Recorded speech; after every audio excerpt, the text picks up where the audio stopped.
So if you are planning to pursue a higher education in Germany, such as your bachelor's or master's in a German taught program, and are actively looking for a video that has everything in one place, then my friend, you did the right thing by clicking on this video. 3 days ago, I received this another comment from Deepak Sriram asking me to make a video on German taught programs, preferably CS. And even if I speak only about computer science, watching this video might still be relevant for you, as I would be covering its entire admission process, the course structure and grading system, what are the placement and job opportunities once you finish, and some pros and cons that you need to know. So without wasting any further time, let's get started.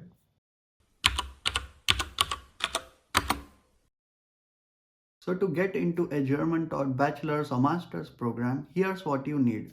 Firstly, German language proficiency, usually C1 level, and you can achieve this via test, DAF, TSH, COIT certificate or any other reputed institute. Second, you need academic transcripts, which is high school up to high school for bachelor's and undergraduate degree for master's. Third, you need APS certificate, which is a mandatory requirement for all Asian students. Fourth is CV, SOP and LORs. These are mainly required for your master's application. Fifth is applying through UniAssist or individual university's website. And lastly, talking about the application, keep in mind that some universities or specific programs may require an entrance exam or even interview. So apply and prepare accordingly. Now, if you want any help further in the admission process, I've already covered, I believe, most of these topics in my previous videos that are available to watch in the Studying in Germany playlist. You can just browse through my channel once you finish with this video. And before we move on to the course structure and grading, I want you to keep in mind that the application window usually opens in between the month of May to June, I believe so. And it's always better to apply before that, as it would eventually increase your chances of getting admission in the first place. Now, considering Deepak's comment, for a typical CS program taught in the German language, you can expect the following. For bachelor's, which is 3 to 4 years long, you would have core subjects like algorithms, data structures, databases, operating systems, and all. You may as well choose from electives like AI, machine learning, cyber security, and the list goes on. Of course, there would be plenty more once you dive deep in your program, you would find out. And the programming languages such as Java, Python, C++, and all are commonly used. So it goes without saying. And you would also have a mandatory internship semester, which is praxis semester, and a bachelor's thesis, which is bachelor arbeit. So prepare accordingly. And moving on to masters, which is 2 years long, and you would dive deep in the core subjects such as deep learning, cloud, software engineering, and I guess you know better than me.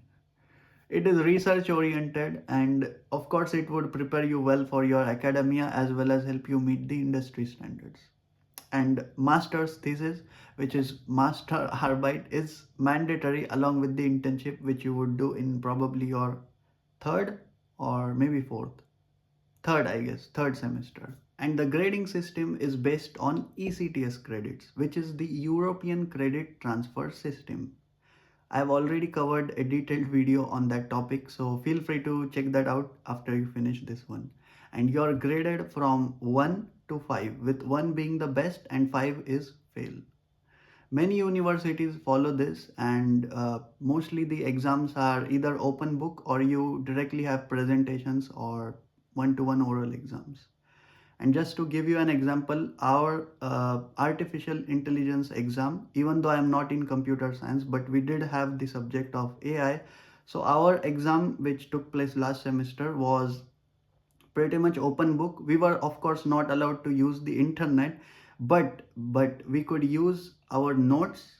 I mean, refer to our notes or even prepare cheat sheets for the exam.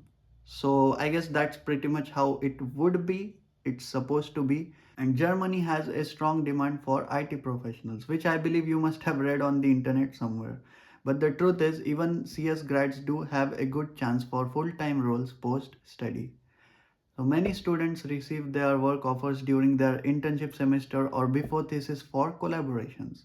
And to give you an example, my friend who has been studying with me in the same class is doing his part-time job, I would say, with a company. It's a startup, and he would probably continue his thesis there, which seems obvious too, as he has been with them for the past couple of months, and maybe he would do his thesis as well as work there for next couple of years, as that would be a wise choice for him. So that's how it is. Try to look for companies, mainly startups, where you would get more chances for seeking your first internship or probably part time, and then which would eventually turn into a full time role.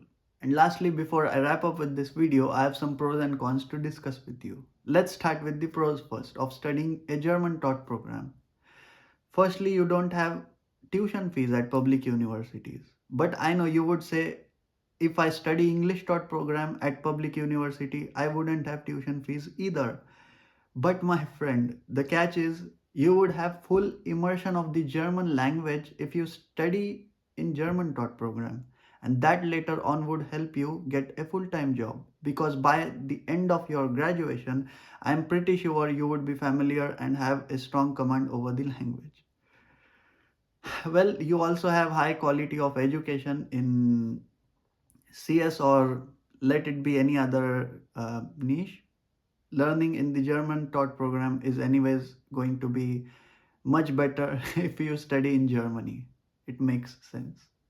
Then you would have access to the local job market, as most of the companies, or even if you work part time or find internships, if you do that in German language, of course you are going to have much options than the person who is studying in English. And lastly, you have better integration with the overall society. I wouldn't say society, but with life itself, if you live here for the long term. Now let's move on to some of the cons. Well, starting with the first one, which is harder initial learning curve.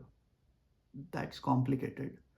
But hear me out, many of the subjects, or I believe all the subjects that you would study in the German language, are going to be pretty much harder compared to what you would find in the English language, because of course the language is new, but the technical subjects that you are going to study in your domain would be in the German language as well. So just give it a thought and you would know what I'm talking about. Second, you would have to be fluent with the C1 level of proficiency, because all the professors who are going to teach you in that language would be, I believe, native speakers, or I'm not sure, but probably let's consider them as native speakers. So you need to have that level of fluency. Third is limited courses. I mean, you would have less options as compared to English, because it would be, I would say, program specific to what you are going to study. And fourth is slower application. There's more paperwork when it comes to Germany as compared to any other country. So I guess that wouldn't actually be a con, but yeah, that's just the reality of it. And the social life might be challenging for some of you. Well, if you struggle to learn the language at first, but once you are through with that, this con can turn into a pro, like I said previously. So hey there, if you are still watching this video wondering if I should study in a German taught program rather than an English one, then I would say definitely yes, go for it if you are confident with your German language and truly wish to integrate here, as that would narrow down your competition to a minimum and widen your search to one of the best universities in Germany. The only hard part of it is knowing the language and being fluent in it, or at least be able to communicate with the other person. So just give it a thought. But if language is still your concern and you wish to just finish your education in the English language and then go back to your home country, then I think English taught programs is still an option to consider. That's all for today. Let me know what you think in the comments below before you leave, and hit that like button, subscribe this channel for more content. Thank you for watching, and I'll see you in my next one. Bye.